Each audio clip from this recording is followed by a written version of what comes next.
You're listening to Sox in the Basement, a production of the Broadcast Basement Limited, where every show is 30 minutes of good and comes from a basement bar on the south side of Chicago. Pull up a stool, pour a cold one, and join us right now for Sox in the Basement. Heard everywhere podcasts can be found, and always at soxinthebasement.com.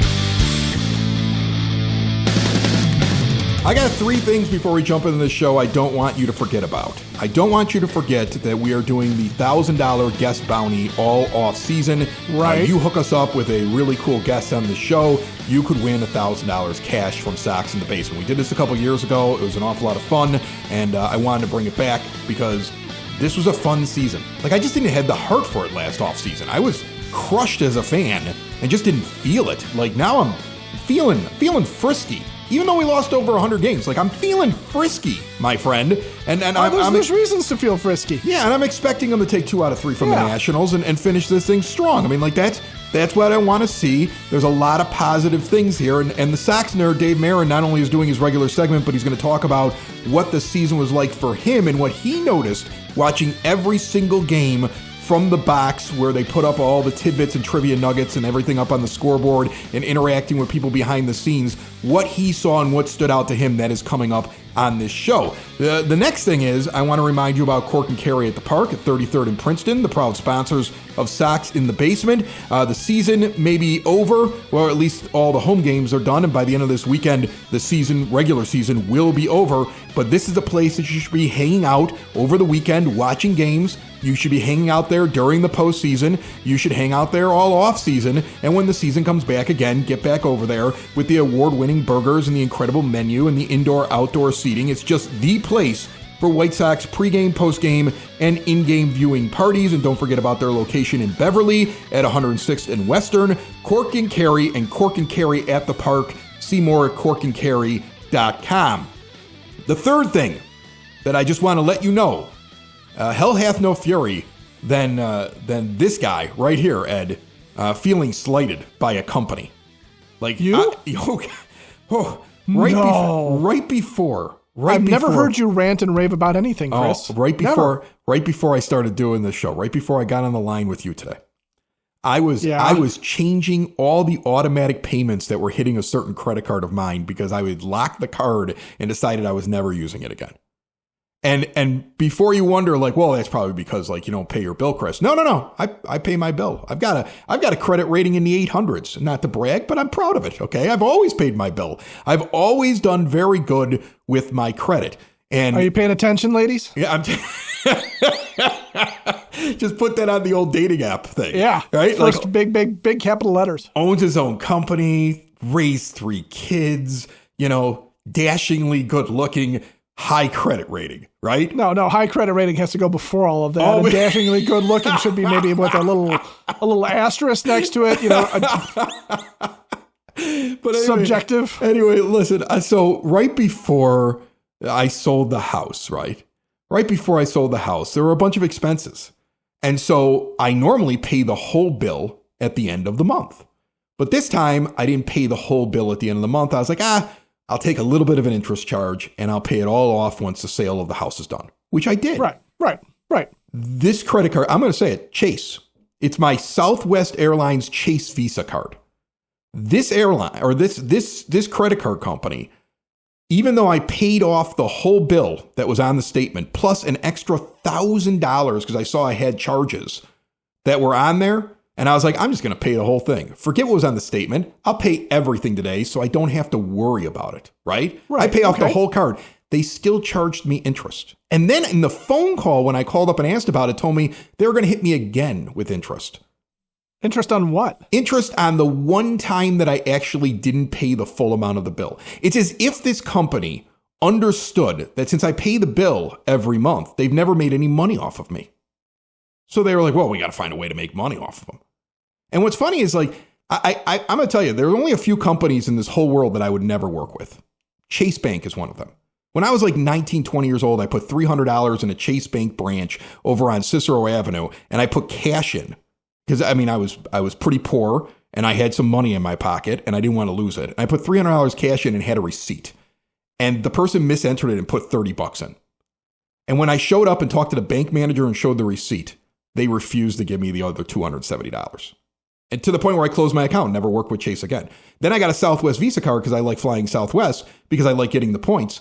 And today I locked the card and said, I'm done with them because I don't need them anymore. Like, that's what I spent 45 minutes. It was as if when I told the person, like, I've been a customer of yours for like 20 years. Like, if you're really going to try to nickel and dime me here on something, when I paid the whole balance of that credit card statement, then I'm just never using you again. The response was basically like daring me to live without them. Okay. so like okay. I had to change my Apple Pay. I went through today and literally changed every automatic thing on that card to a different credit card and locked the card. Because you never cancel a card. That hurts your credit rating. See, that's how you get the big credit, Ed. You never cancel a card. Yeah. But it'll sit there dormant forever now because I don't need them. So hell hath no fury than me. And I would tell you personally, never use Chase for anything because that's twice now they've screwed me. And I customer service by a Reinsdorf, perhaps. maybe there's secret owners. There's secret minority owners in the White Sox. It would explain an awful lot. Now, before we get to the nerd and we talk some Sox stuff, what an incredible race! And the American League. I said it on the last show. This is going to be fun. Whoa, this is going to be fun. To the point where fun. George Springer's caught on camera accusing Major League Baseball of trying to give the division to the Yankees. Like from the dugout, having a conversation, John Boy lip reads him. And this is the intensity of what's going on right now. And if you haven't been paying close enough attention to it, here's the situation. In the American League, the AL Central, going into the final weekend series, the Guardians and Tigers are tied. In the American League East, going into the final weekend series, the Blue Jays and Yankees are tied. The Mariners have won the West. And then when you look at the wild card, all of those teams, including the Red Sox, who are a game up from the last spot in the wild card, so a game ahead of the Tigers, but behind the Yankees and the Blue Jays by about 4 games, so they have no chance at the division. The Red Sox, those teams that I mentioned, they're all in. And the Astros are a game out with 3 to play. And first of all, I love it because I hate the Astros because they're a bunch of cheating cheaters from Cheaterville. So they can get knocked out of the postseason and come close and have fan heartbreak as many times as humanly possible. I absolutely love that. But everybody's playing somebody who's not in the race except 2 teams. The Red Sox and the Tigers will actually face each other this weekend. Which means that the winner of that series probably gets in, and the loser of that series probably is out. Could get knocked out unless the Astros falter. Unless the Astros completely fall apart. But the Red Sox haven't clinched anything yet. They're still teetering precariously. There's still a scenario where the Tigers go out and sweep the Red Sox and the Astros win a couple games and they pass them. Like there's a scenario where you could have a tiebreaker because I think they still do tiebreaker games to get in. I don't know. That's something I'd have to look. I honestly have to look it up since they've changed the rules. I think with the wild card, though, I think you're right. I think that is a play-in game still. The tiebreakers right now go to the Guardians and Blue Jays for the divisions. Okay. So that is also an interesting thing because the Guardians, not only did they catch the Tigers, not only is this an epic Tigers collapse, and I keep hearing people say it's kind of like 2005 with the White Sox, except Cleveland actually has surpassed them and is in the driver's seat now. So that in and of itself, if you're a Detroit fan, you're probably throwing up in your cereal every morning. Right now. You hate AJ Hinch. It always falls on the manager. I don't even know if it's AJ Hinch's fault, but you're not. You're angry right now. I mean, you're angry at somebody on that team. Oh, they're the furious anger and stress, and I would hate to be a part of it. Now, on the other hand, I love playoff baseball. Like I like watching White Sox games, but I love playoff baseball. Like that's what's been fun about this. That's what's been fun about this season with the Sox.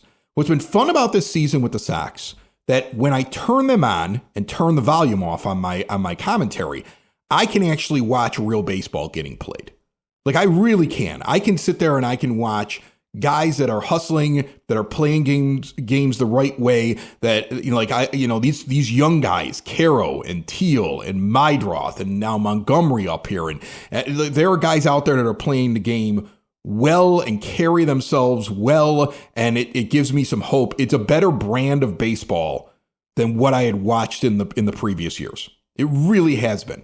I mean, even when they had like that group up there at the beginning of this decade with all the hype, I don't know if there were so many mistakes, right? Like I would always yell about Anderson's defense. And I always felt like there were times where I saw guys that weren't going 100% out there. Like there were just times where I felt like it was a little off. There's just a different attitude. I think that always comes from the manager. I really do. I think the manager is, I mean, Tony is a Hall of Fame manager, but he was also older. I don't know if he connected with him very well. He was accused of falling asleep in the dugout more than once. I don't know if he had everybody popping on all cylinders. And I'm sure Will Venable has not been perfect this season, but I like the way that they carry themselves and I like the way that they're playing baseball. And I feel like the arrow's pointed up. Like I'm excited about the offseason. I'm excited about what could happen in 2026. And the only thing that gets in the way of a very positive 2026 is the owner. That's the only thing. If the owner doesn't allow the general manager to make the adjustments, change some things on the roster, James Fox talked about it. You could really walk in the next season and say, this is our team, but you can't say that this is a team that can compete. So some of these guys that you like Lenny Sosa, might be somebody you trade to another team to make room and get another piece back. There may be a pitcher that you move. You have this surplus of number 4 and number 5 pitchers that are controllable that other teams don't have. You could see them package like a Sosa and a Cannon or a Sosa and a Burke and bring something back that they want. And they have all this payroll flexibility. Like I'm excited about the possibilities, but as a White Sox fan, also keeping in the back of my mind, there's a possibility the owner screws the whole thing up for us.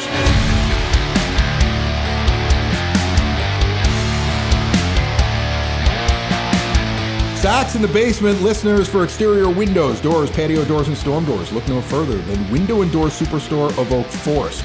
No high-pressure sales, not in your kitchen. They are in the showroom along with you out in Oak Forest so they can show you everything they do.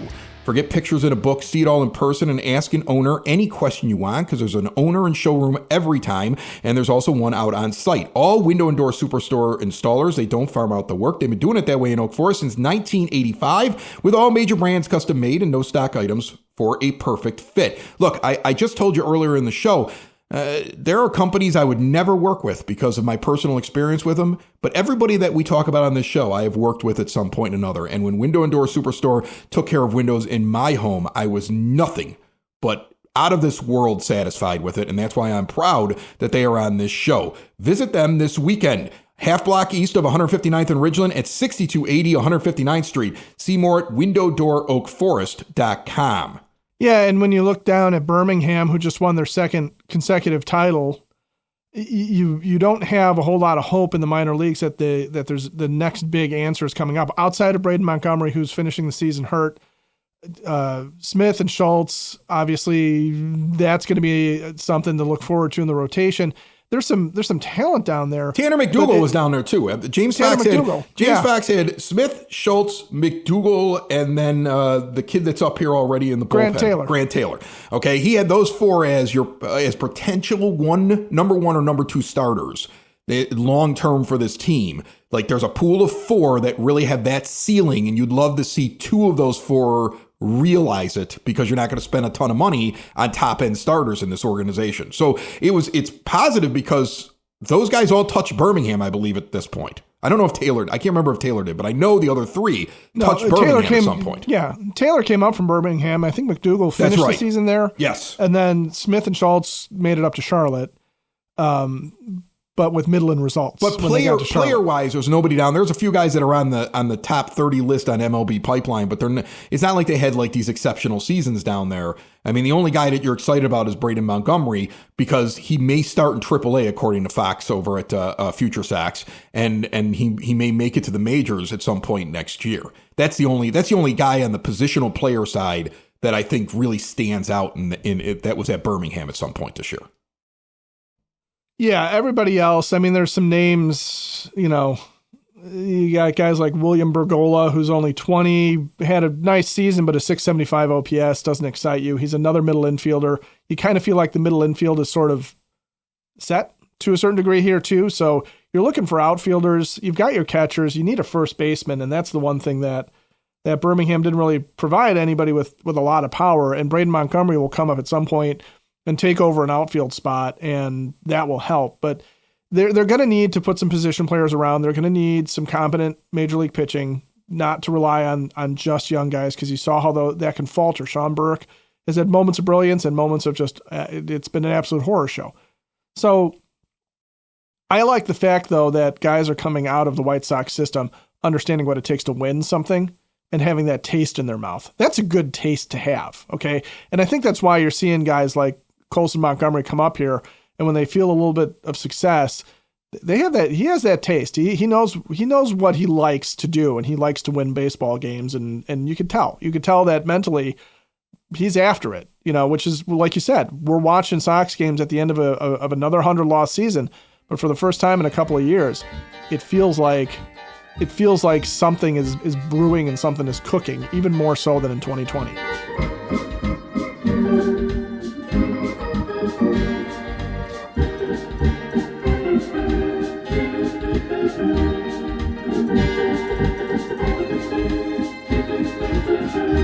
Later on in this program, you're going to get your regular weekend update from the Sox Nerd Dave Marran, but we're going to have him on first for a little chat about how his season went over at the rate. Nerd, how are you? Fantastic, Chris. How are you? It's good to talk to you. Oh, listen, man, I love the updates. I'm very appreciative of the fact that you do them, and you do them on this show. To have the guy who's putting up all the tidbits and trivia nuggets up on the scoreboard at the rate, who's been doing it for so long, for you to grace our show each and every week is a real treat and a pleasure. And I always learn something new in your segments that generally run at the end of the show. Sometimes I throw them up towards the middle of it. But what was this season like for you, especially coming off of last year? Like, last year had to have been miserable just trying to come up with something, because you can't be negative. Like, you have to find the positive in the middle of all the garbage. It was probably a lot easier to find positives this year. It's funny when you look at, like, if you Google the history of the Sox Nerd and Sox in the Basement, one of the first shows I was ever on was, I think you headlined it, Sox Nerds Always Looking for the Positives. And that was maybe, 2016 or 18? I don't know. We've been doing this for a long time. But anyway, and I'm still doing that. And, 2024 was a negative. I mean, it was tough. And looking back, even in the comparing it to 2025, you just see how better things are. So coming off 2024 and having this season, yes, it was very refreshing. But as I've said many times, the work environment there in that scoreboard room is fantastic. So every year is great, but there are some years that are greater than others. And this year certainly was a lot better. And there was just so many more, like, positives. And you've talked about it on your show many times, the young players, the promise, the core that's coming together. And then you just think about guys who've been good that you've almost, like, started to take for granted, like a guy like Mike Vassell. Like, wow, he's just been good all year. And, like, last year we would have killed for a guy like that. And then, I'm always finding the nuggets. Like, I found the nuggets last year, and you can even find some positive ones. But this year, I got to say, with the emergence of, like, Montgomery and Teal and Meidroth, my God, you're probably tired of hearing me blather on about Chase Meidroth and leading off game.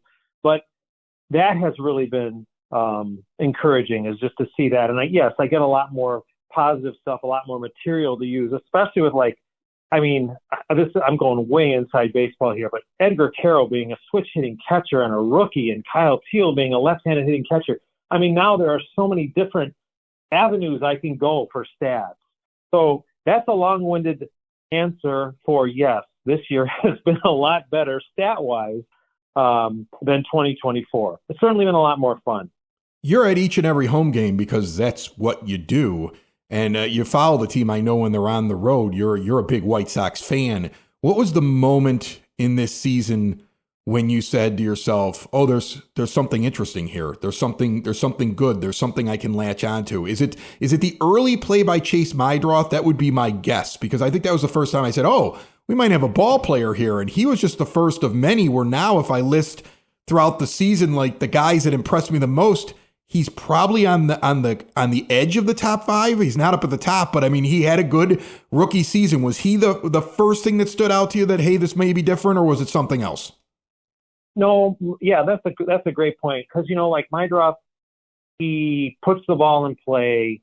He he's scrappy, he hustles, and he was a guy that was acquired in this trade for Derek Crochet, and he was really the first kind of sign that yes, there's talent coming. And then Teal came up and Carroll came up, and they were all very good. I mean, from the beginning, they were all really good. And then, of course, what happened with Montgomery, where, Colton Montgomery, my God, from a historical perspective, has there been a player who's been more of a roller coaster ride than this guy? I mean, up and down and up. And finally, he comes and he's legit. I mean, he's legit so far. And so, but yes, but I got to tell you, my favorite moment of the season was the one win that the White Sox got against the Yankees this year was when Mike Vasil retired 3 consecutive MVPs to end that game at the rate. And he did it. It was Judge, Goldschmidt, and Bellinger. I don't know if it was in that order. And the time or winning runs were on base. And he got those guys. He retired them. Boom, boom, boom. And his reaction was just great. And the fans' reaction was great. And then I don't really get into Twitter drama, but there was some, I don't know who it was, I forget, but somebody kind of mocked the Sox and Vasil for celebrating the way he did. And what I found encouraging was that, like, Sox Twitter and general Twitter rose to the defense of the White Sox, saying, hey, man, what he did was awesome. And, I've tried to find, like, has that ever happened before? A guy retires 3 consecutive MVPs to end a game, and that's a huge archaeological dig. But I doubt it's happened before, and if it has, it's rare. And for him to do it, during these last season and a half, and to have that kind of reaction, to me, that was a really, really cool moment. You mentioned Colson Montgomery, and, when he was announced that he was coming up, the thing we talked about on our show was if you're going to bring him up, this was the time. He was going to start on the road in Colorado. It was right before the All-Star break, so if he stumbles a little bit, he's going to get a little bit of a break to breathe. He was hot, and they'd finally got him hitting, and it was like, okay, we're going to strike now. We're not going to have him sit down in the minors for 2 months and make a mistake or get out of his rhythm, so we're just going to see whether or not we can catch lightning in a bottle. But I doubted it. Based upon his track record over the last year and a half, I doubted it. You walk around on the same floor doing that scoreboard as the media types, the producers. There's an awful lot of people that are in the hallways that I'm sure you bump into. What was the feeling just in your area, in your room, in the hallways about Colson? And was it a great surprise to everybody? Because it was a surprise to me how he performed coming out of the gate and what he was able to do hitting the long ball for the second half of the season. Yeah, I think that's your sentiment is probably accurate.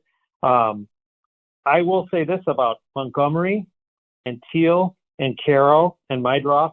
Those guys all look like they belong, right? I mean, and Montgomery from the beginning comported himself like someone who belonged there.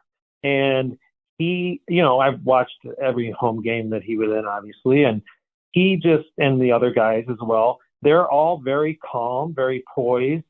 They look like they want to be there. And I think Mydroff from the beginning, Mydroff too, but Montgomery from the beginning set the tone that, like, he belonged.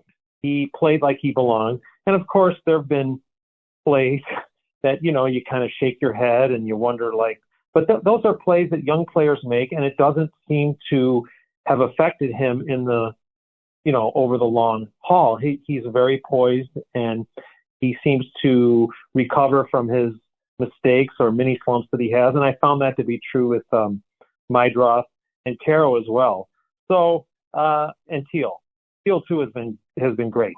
So anyway, I think that's kind of the general feeling was that, like, these guys, like, they look like they belong, and they look like a solid core. And I hate to use this comparison, but they kind of, I'm hesitant to do it, but they kind of remind me of, like, that Blackhawks core, right? That was coming together right around the time of the Cup, where they had all those great young players come together and it kind of blossomed. Now, that might be crazy talk because of what the Hawks ended up doing, but you just kind of see that there's going to be this young core hopefully together for a long time. And you look at guys like the guys that we're not even thinking about, like Mike Vassell, as I mentioned, and Jordan Leisure, who's really come on strong at the end of the year. So just what struck me about Montgomery and the other guys was just the fact that they looked like they belonged there from the beginning. Yeah, they have that confidence, they have that swagger, and they believe that they should be there. And you need that because you don't always see that, even with a talented prospect that comes up. You don't always see that, so that's a good thing to hear. Before I let you go, and again, we'll hear your segment at the end of the show here. Was there a stat, a tidbit, a trivia nugget, or a player this year that was your favorite? Was there something that you enjoyed finding out, or somebody you enjoyed finding stuff out about or putting up on the big board? Thank you for asking that question, and I assure you to all of our fine Sox in the Basement listeners, I did not know this question was coming. Thank you again for asking it. It is easily the fact that Kyle Teel batted leadoff as a catcher, because I do really insanely bizarre, arcane research projects that have to do with the White Sox.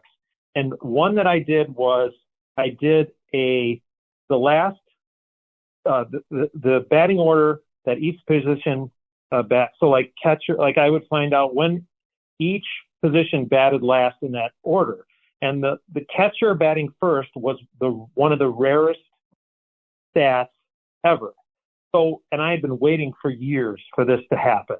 And Grandal came close, Chris, twice. He batted first, but it was as a DH. Tony La Russa batted Yasmani Grandal as a DH first. Finally, Kyle Teel batted first. He hit leadoff as a catcher, and it was the first time since 1976 that had happened. And when that happened, I put it up on the board, and the great Len Casper read it, or he read my tweet about it, and he gave me credit for it. And that was really one of the great statistical moments of the year. And that gives your listeners an insight as to how absolutely crazy I am when it comes to this stuff. A catcher batting first. I love the fact that you can have an influence over those that are watching the game right then and there in the stadium. Like Len Casper sees something that you put up, and he's like, I gotta say this on the air. You, all season long, I don't know if people noticed it, all season long, the guy who kept saying Chase Meidroth should be leading off all the time. Okay? And guess who's been leading off all the time recently? Chase Meidroth. I mean, how many times did you throw that up on the board before they started paying attention to you? It's like, you're like trying to tell them like, hey, just don't mind me, the guy in the booth. But if you look at that big giant screen, I'm just trying to point something out to you. No, well, I don't think it works that way. I'm sure they have obviously the same data that I have. But when Meidroth comes up to bat first and he's leading the majors in average and all that stuff leading off games, I'm going to put it up there because it's a great stat. And then when Teel came up and led off that game, oh my God, that was so great. And I really I couldn't believe it. I remember seeing the lineup posted when I pulled into the parking lot, and I had to delay my entrance into the park so I could tweet that out and make sure it was all correct, and it was. And he hasn't batted first since then, but I hope there are many, many more. And I could see Carroll leading off too as a catcher because he's not as fast as Teel, but he can put the ball in play, and he's got a good eye. So yes, Chris, thank you for asking that question. Kyle Teel, leadoff hitting catcher for the Chicago White Sox 2025, was my favorite statistical moment of the season. That's the Sox Nerd. His name is Dave Marran. He puts all those tidbits up. You're going to hear him in just a few moments here on Sox in the Basement as he wraps up the season, and I look forward to hearing from you each and every week in the off season, my friend. Thank you so much. Thank you, Chris.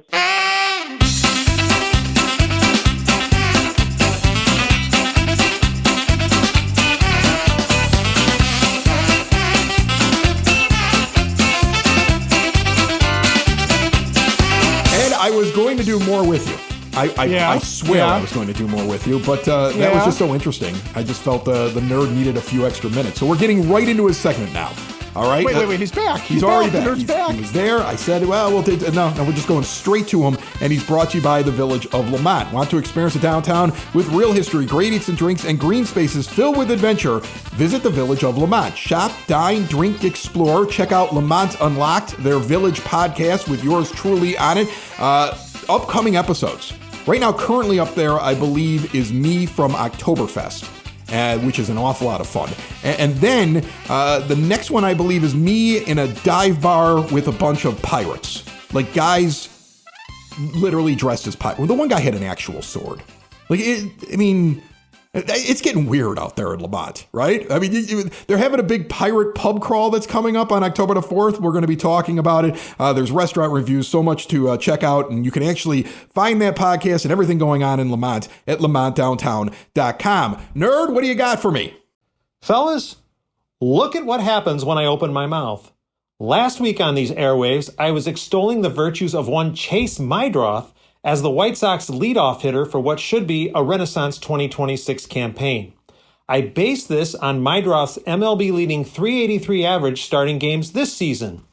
Well, since that pod dropped, manager Will Venable has done me the solid of keeping Meidroth at the top of the lineup. Meidroth, however, has done me no solids. Over the last 8 games, Meidroth has gone 1 for 7 with a hit-by-pitch starting contests. That slide has dropped his average 37 points to 346 leading off games. While this wasn't an Evan Marshall-like Sox nerd implosion, it still stings. Evan Marshall? On June 4th, 2021, he was facing Baltimore's Jonathan Schoop. Shortly after I displayed a scoreboard graphic that said Schoop was 0 for 9 with 2 strikeouts against Marshall, Schoop hit a grand slam. Oh! Despite this, I'd still hit Meidroth leadoff next season. I'll just shut up about it. Moving along, the home slate ended last Sunday, putting my games work total at 2,249, including all 81 this season. Speaking of home, here are a few nuggets, Sox nerd style, about Sox performances this season at the rate. Mike Vassal's 2.1 ERA was the lowest at the White Sox current home by a pitcher with at least 51 1/3 innings, and it was the lowest by any Sox hurler at home since Rich Gossage's 1.58 in 1975. Kyle Teal's .312 home average was the highest by a White Sox catcher in their current home and the highest overall since Carlton Fisk hit .345 in 1989. In addition, Teal's average was the highest at home by a Sox rookie lefty since Pete Ward hit .324 in 1963. Leaving home and heading to New York, Colson Montgomery hit .455 at Yankee Stadium, which was the highest average by a Sox player making his first trip to New York since 2014 when Jose Abreu hit .500 in his Big Apple debut. And one more, Shane Smith's 8 strikeouts on Tuesday were the highest by a Sox pitcher in his first outing at either Yankee Stadium and were tied for the most by a Sox hurler making his first appearance in NYC since Skip Pitlock whiffed 8 at Shea Stadium, the Yankees' temporary residence, on May 27, 1974. Before I get to my zinger, I remind you that gems like these and long-form pieces are on my blog, which you can link to at soxinthebasement.com. My zinger, in honor of the 20th anniversary of the World Champions, I'm going to zing frequently about that team, throwing out some gems you may not know about the 2005 Sox. The Sox top home hitter across the board in the 2005 postseason was Juan Uribe, who slashed .421, .476, and .737 with a team-high 8 hits and 3 doubles. That's it, boys. Probably more than you wanted to know about game-starting performances again.